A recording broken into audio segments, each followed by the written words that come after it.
আসসালামু আলাইকুম এভরিওয়ান। আশা করি আপনারা সকলে ভালো আছে। তবে বাংলাদেশ এবং ভারতের চ্যাম্পিয়ন্স ট্রফির ভারত বনাম হলো বাংলাদেশের চ্যাম্পিয়ন্স ট্রফির প্রসঙ্গ নিয়ে আপনাদের সঙ্গে আজকে আলোচনা করব।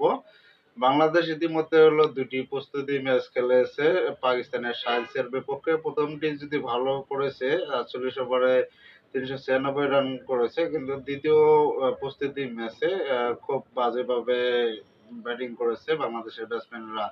এইরকম প্রস্তুতি একটু ভালো টুর্নামেন্ট শুরু হওয়ার আগে এরকম বাজে প্রস্তুতি কিন্তু কাম্য নয়। যদিও আ তারা হলো চ্যাম্পিয়ন্স ট্রফির আগে কোন সিরিজ খেলতে পারে নাই বাংলাদেশ জাতীয় দল ওডিআই ম্যাচ। আর সেক্ষেত্রে হলো বাংলাদেশ অনেকটা লাস্ট যে প্রস্তুতি ম্যাচটি সেটা হলো খারাপ করে আরো হলো দুশ্চিন্তার ভাঁজ এসে গেছে অনেকেরই। অনেকটা অবশ্য ভারতের বিপক্ষে চাপ হবে বাংলাদেশের খেলোয়াড়দের জন্য। কারণ তারা হলো বিশ্বসেরা ব্যাটসম্যান এবং বোলাররাও আছে। বাংলাদেশে যদিও পেসাররা বেশ ভালো কিন্তু তারপরে হলো এই প্রস্তুতি ম্যাচে তারা হলো সুবিধা করতে পারেনি। মেহেদী হাসান মিরাজ একটি উইকেট নিছে, তানজিদ হাসান সাকিব তারাও একটি নিয়েছে। মানে বোলাররা বেশি একটা সুবিধা করতে পারেনি। ব্যাটসম্যান যারা আছে তারাও হলো সুবিধা করতে পারেনি। কারণ পাকিস্তানের ম্যাচ হলো হাই স্কোরিং ম্যাচ। অনায়াসে হলো ৩৫০-৬০ রান সংগ্রহ করা সম্ভব হয়। তবে হলো এই গেম চেঞ্জারেরও সম্ভাবনা রয়েছে ভারতের বিপক্ষে জয়ের দিকে।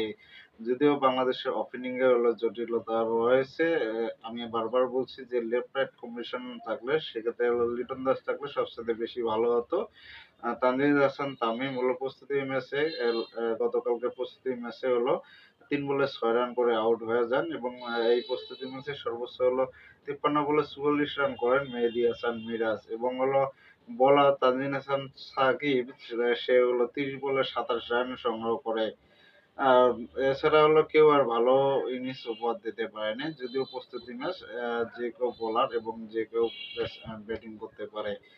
আর ভারতের যেহেতু হলো আমার ধারণা যতটুকু তারা হলো দুবাইয়ের মাটিতে তারা হলো সেরা স্পিনার নিয়ে হলো মাঠে নামবে। ৩ জন স্পিনার বা ৩ জন পেসার নিয়ে হয়তো বাংলাদেশের বিপক্ষে মাঠে নামবে।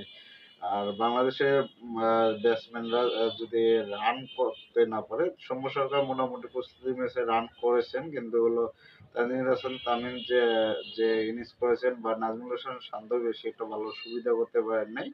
তবে প্রত্যাশা থাকবে এই প্রস্তুতি ম্যাচে যে বাজে পারফরম্যান্স করছে সেটা হলো কাটিয়ে তারা হলো চ্যাম্পিয়ন্স ট্রফির মূল আসরে ভারতের বিপক্ষে প্রত্যেকে দলগতভাবে ভালো পারফরম্যান্স করে হলো ভারতকে হারাতে যদি পারে তাহলে হলো বাংলাদেশের অনেকটা সেমিফাইনাল খেলার সম্ভাবনা রাস্তা খুলে যাবে। ১ম ম্যাচটাই হলো আসল।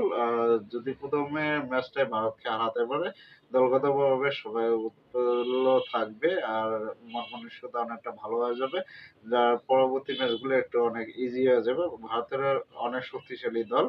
আর ভারত এর বিপক্ষে অবশ্যই রিশাদ হোসেন অনেক গুরুত্বপূর্ণ ভূমিকা পালন করতে পারে এবং গেম চেঞ্জারের ভূমিকা পালন করতে পারে যদি হলো ভালোভাবে ধারাবাহিকভাবে পারফর্ম করতে পারেন। তবে হলো ভারতের বিপক্ষে জয় পাওয়ার জন্য অবশ্যই দলগতভাবে সবাইকে বোলিং, ব্যাটিং, ফিল্ডিং সব ডিপার্টমেন্টে ধারাবাহিকভাবে ভালো পারফর্ম করতে হবে। তাহলে হয়তো আ ভারতের বিপক্ষে ম্যাচ জয়লাভ করতে পারবে। আর যে দুবাই মাঠে হবে অবশ্যই ৩২০-৩০ রান না করলে ভারতের বিপক্ষে জয়ের কোনো আশা করার সম্ভাবনা নাই। অবশ্য ভারত আর বাংলাদেশের এই ২ দলের স্কোয়াডটা আপনারা যদি সাজায় দিতে পারেন। তবে আমি মূল প্রেডিকশন আপনাদের সামনে হাজির হবো। ভারত এবং বাংলাদেশের চ্যাম্পিয়ন্স ট্রফির যেদিন ম্যাচ অনুষ্ঠিত হবে সেদিন ২ দলের প্রেডিকশন দেব। সঙ্গে জানাবো যে ভারত এবং বাংলাদেশের মধ্যকার ওই ম্যাচে কে আগে ব্যাটিং করবে জিতবে বা কে পরে ব্যাটিং করে জিতবে সেটা আপনাদেরকে জানিয়ে দেব। ধন্যবাদ সবাইকে। ভালো থাকবেন, সুস্থ থাকবেন। আল্লাহ হাফেজ।